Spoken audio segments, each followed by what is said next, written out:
What's up? Whoa. What's up, guys? Um, and girls and whoever.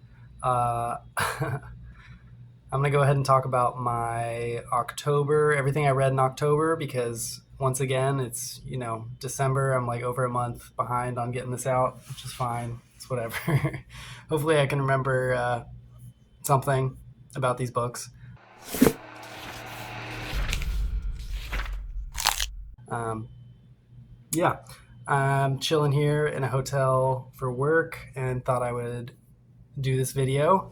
Um, I actually just went to a bookstore and I found some really cool stuff that I am incredibly excited to show off. But I'm not going to do it right now because I've picked up a handful of other things over the past few weeks as well, and I'm going to include those in the haul also. Um, so I think I'll probably do that haul video next week. So look out for that if that's exciting to you. I also got finally made an Instagram page. So if you're into that, I basically just post pictures of books. You can go check it out. Some bastard took the Bad Taste Books name already. So it's like, oh my God, I should probably know if I'm going to tell you what it is. I'll put a link. It's Books and Bad Taste. Yeah. I just post pictures of books. So, if you don't want to hear me rattle on, that might be something to check out. What else? Yeah, rolling along with the reading. Read some good stuff. November and cranking along here in December.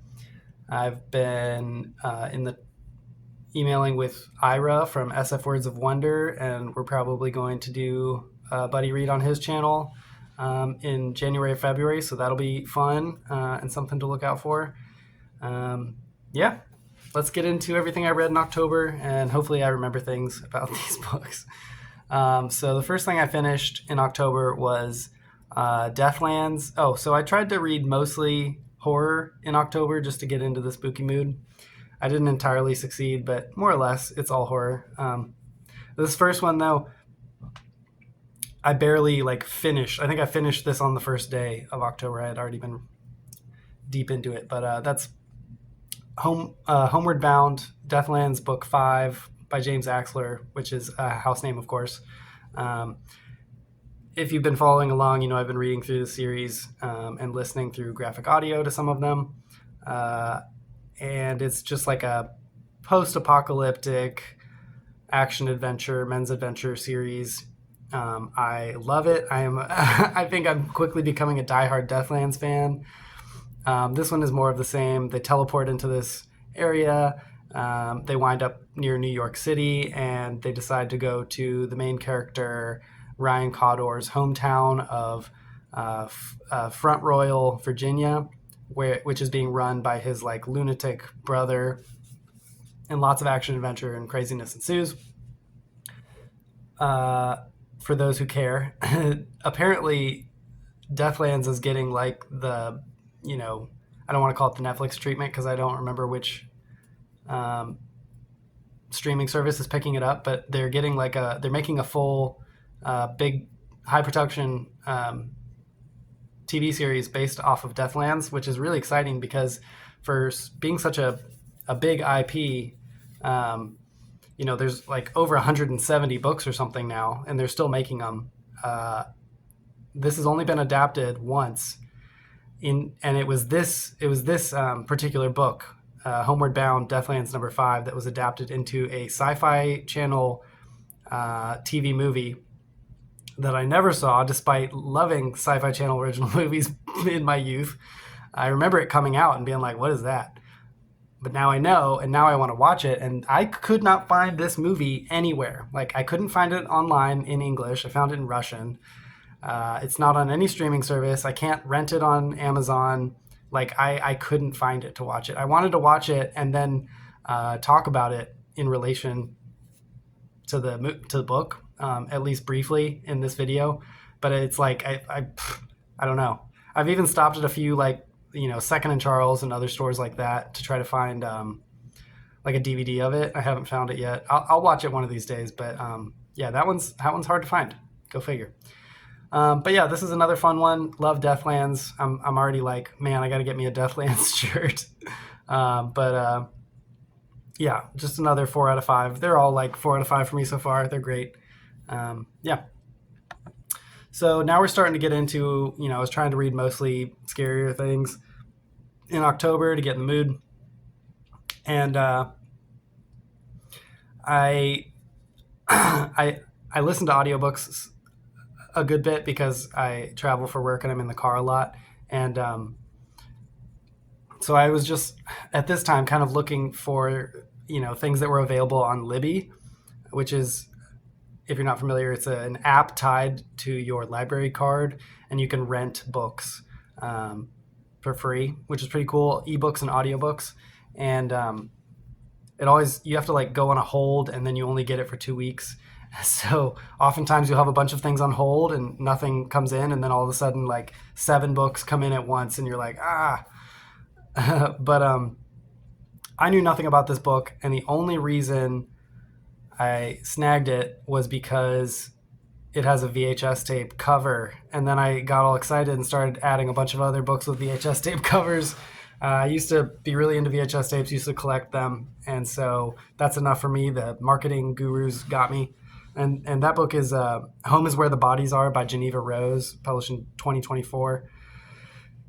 Like I said, I knew nothing about this. I started listening to it, and very quickly I was like, hold on. This feels like one of those, what my wife calls her guilty pleasure books.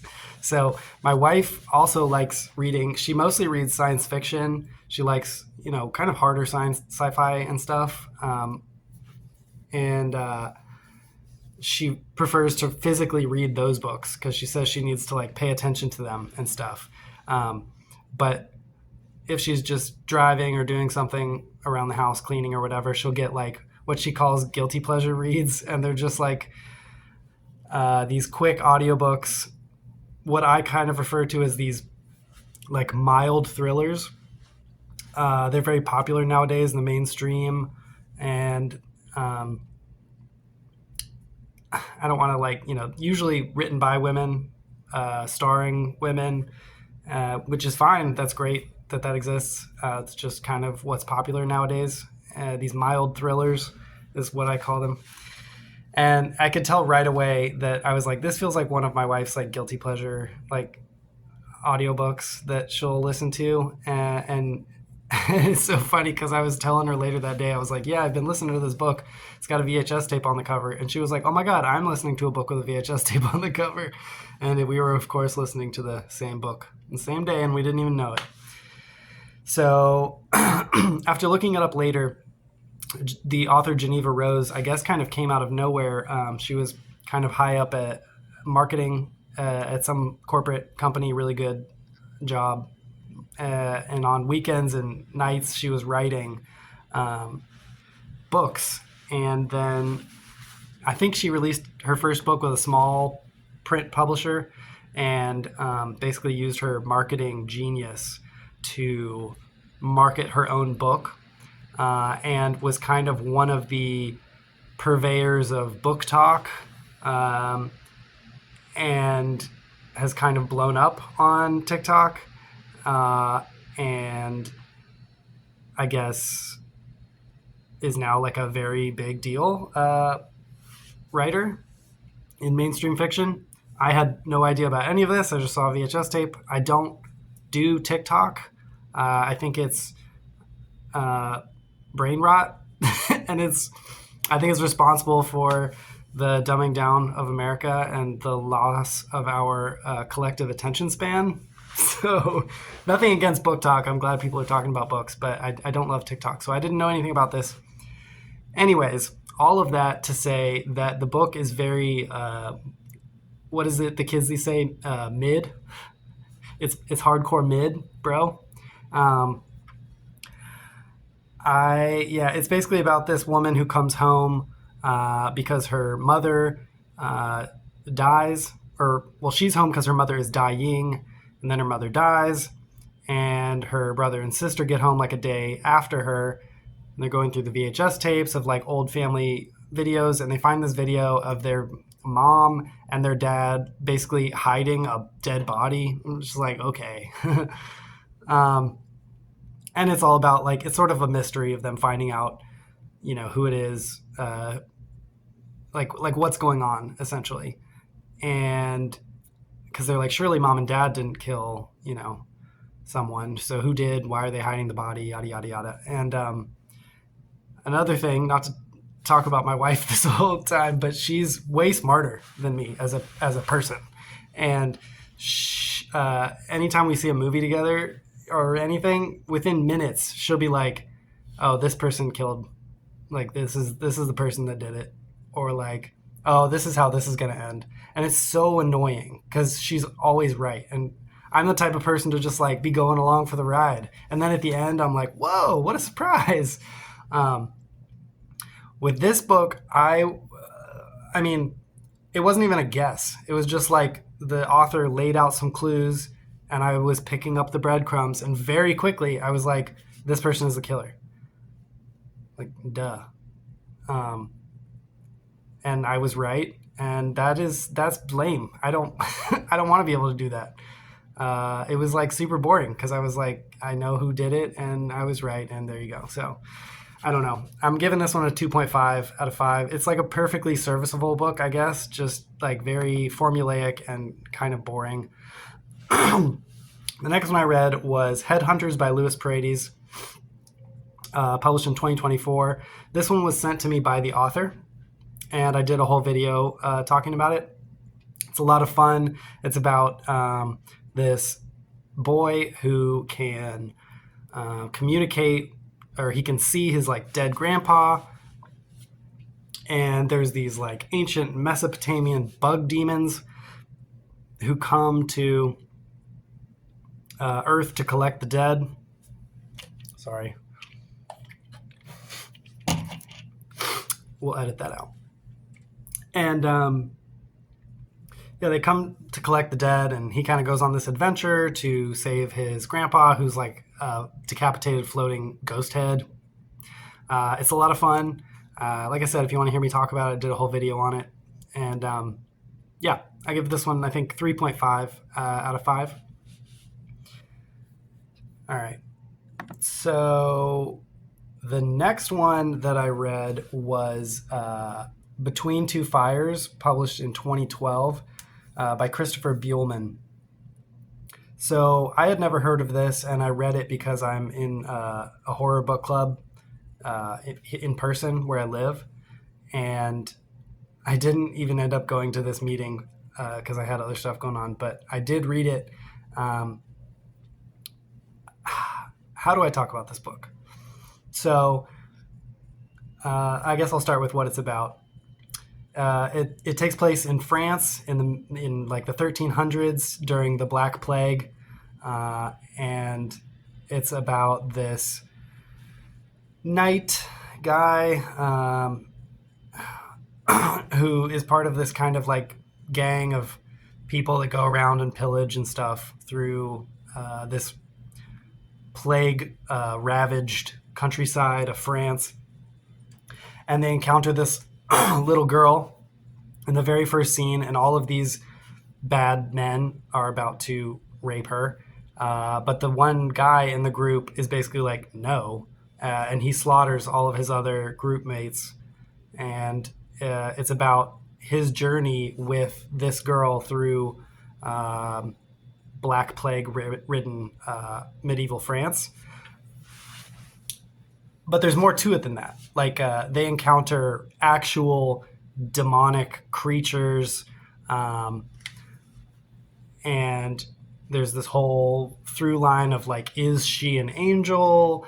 Like what's it? It plays a lot on religious themes. It's basically asking, it's saying back in the day, these were very religious times, and they must have thought that the Black Plague was like the end of days. It was the apocalypse. It was the religious, rising of hell, basically.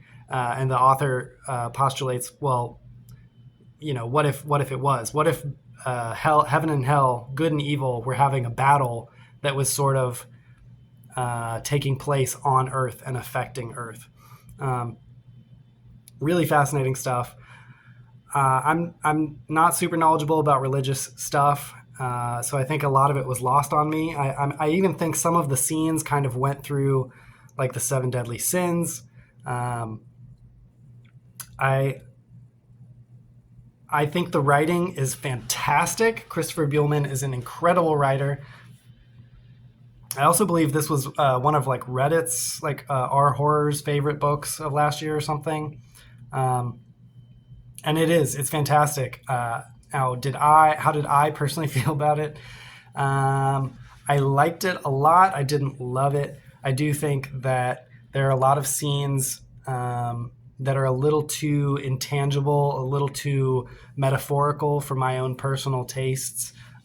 There's one scene that happens that's super bizarre, and then the next morning, the characters are literally like, "Hey, did that even happen last night?" And they're like, "I don't know." And I don't love that in books. I, as you know, have bad taste, and I like my books to be more straightforward. But I mean, despite all of the flaws I have with it, and despite that it wasn't the most fun book to read for me, it is undeniably an excellent book. And I think anyone who is a fan of history, because my God, this is a well-researched book. Anyone who's a fan of history, religion, horror, and just generally good writing would like this book. So I'm going to give it a 4 out of 5. The next one I read was Chill, number 6, House of Scorpions by Jory Sherman, published in 1980. Once again, I did a whole video on this book. So if you want to hear me talk about it more in depth, go check that out. But Chill was an occult detective series written by a Western writer who just had this one series of these books about this occult detective named Dr. Russell Childers, and his Native American sidekick, Laura Littlefawn. And in this particular book, they are, particularly Laura is troubled by this Native American cult leader who is obsessed with scorpions, and I don't know. It's fun. It's like it feels like a cheesy 80s TV movie. Some scenes are wildly violent. He's like a vegan or a vegetarian, and they talk about that way more than is necessary. This is not like a good book, but it has a lot of charm and was fun and is the kind of thing I wanted to get out of this. I'll probably give it a 3 out of 5, maybe 3.5, just because I like it. So we'll go 3.5 out of 5 for this one. Oh my God. The next one I read, sorry, I'm getting over a little bit of a cold. Kid brought something home from daycare. But next one I read was another another book with a VHS tape on its cover, because apparently that's all it takes. I'll read your book. And that is Dead 11 by Jimmy Giuliano, published in 2023. So this one I really, really enjoyed. I think it's well written. It's engaging. It has that quality that I think makes any book successful, which is I just there's like a mystery involved, and I'm like, what is that about? What does this mean? What's going on here? And they keep making me want to ask these questions, and thus you want to keep reading to find the answers. And that is one of the best qualities in a book, is to make me want to keep reading more. And this book does it well, because it starts out basically this woman goes to this mysterious island in Michigan, maybe? Sorry if I'm wrong. Michigan, I think. Mysterious island in Michigan where bizarre things are happening. She's trying to investigate the death of her son. And on this island, it seems like everyone is still living in the 90s. They're only watching things on VHS tapes. They are watching like reruns of like basketball games from the 90s. They're watching the O.J. Simpson trial. They got it playing up at like bars. They don't use cell phones. They don't go on the internet. They don't listen to music past the 90s. Like, it's a very clever way of making a 90s nostalgia book without it being set in the 90s and feeling kind of forced and for the sake of nostalgia. It's not necessarily scary so much as it is weird, and it's constantly, like I said, just keeps you wondering what is going on. And I thought it was a satisfying answer. You get satisfying answers as to what is going on. And so I thoroughly enjoyed this one. 4 out of 5 for me on that one.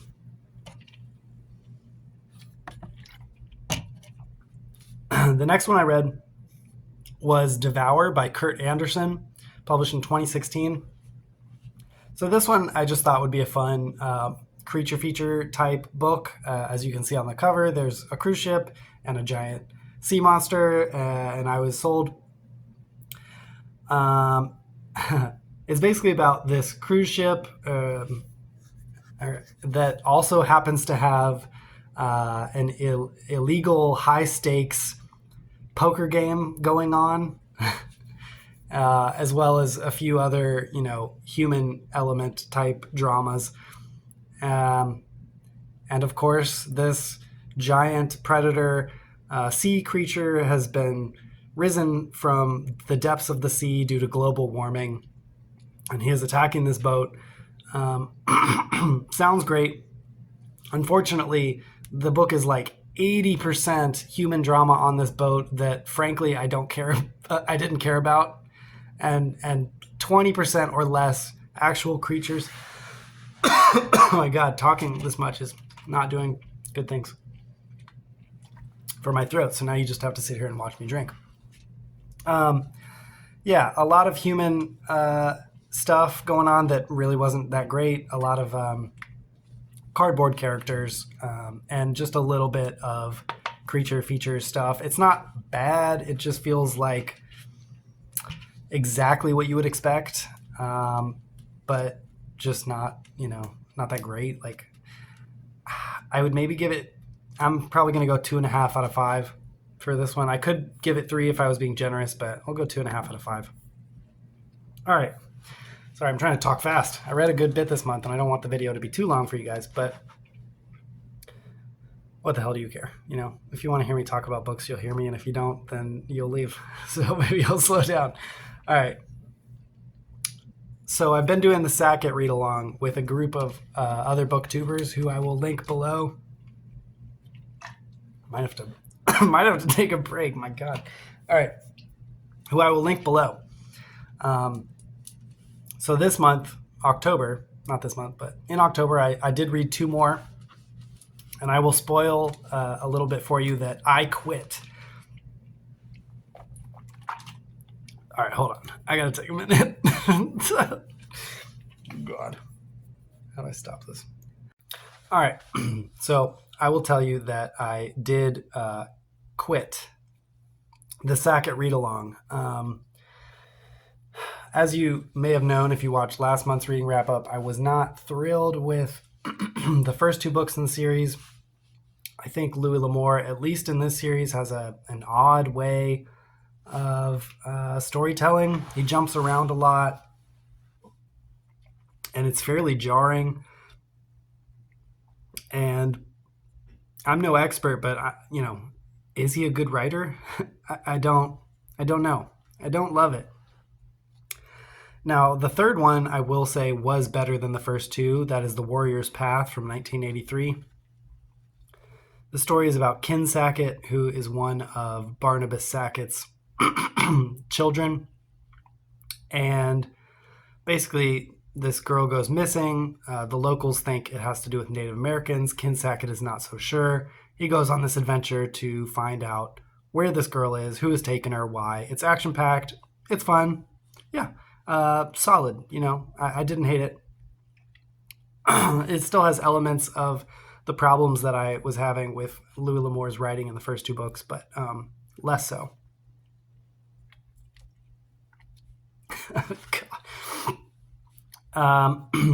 So I think that one's just like a 3 out of 5 for me. Then after that, I went to Goosebumps number 26, published in 1994, and that is my hairiest adventure.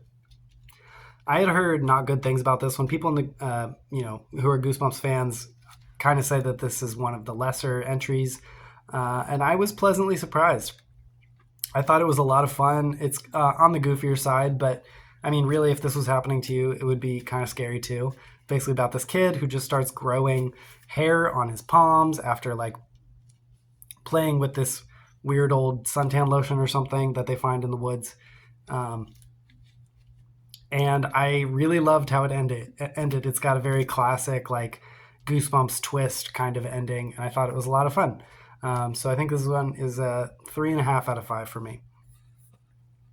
The last one that I read this month was Jubal Sackett, which is number 4 in the Sackett series by Louis L'Amour, published in 1985.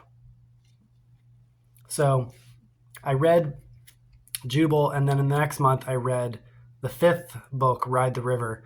Jubal is my favorite. Ride the River is my second favorite. I'll talk about that later. So I do think that these books were improving. But I started reading the 6th book, and it was just such a slog. And I didn't love the first 2. 3rd was okay. 4th and 5th were good, but I still wasn't like really feeling this series, and there's just so many other books I want to read in life. So I stepped down. But Jubal Sackett was my favorite one. It is about Jubal, who is another kid of Barnabas Sackett. He is kind of the wanderer, the adventurer. He's the quiet one. He is always exploring the land, trying to see how far he can get. One day, he basically tells his family, I'm going westward by myself, and I'm going to see what I can find. And it's a very introspective book. And so Louis L'Amour's bizarre jumps in storytelling work more for a man who is alone in the woods as time is passing. He does interact with a few Native Americans, one Spanish explorer.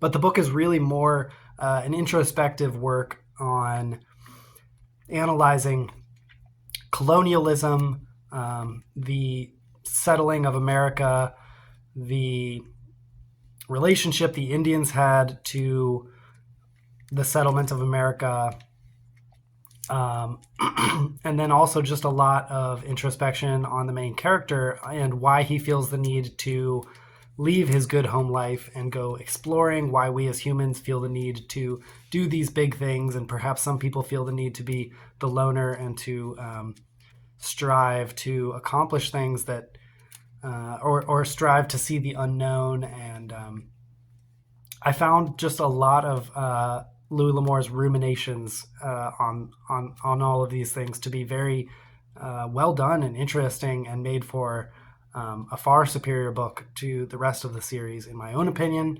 However, it is much slower. It is not action-packed in the slightest. That is all that I read in October. I should probably stop talking while I still can. Thanks for watching to the end, you guys.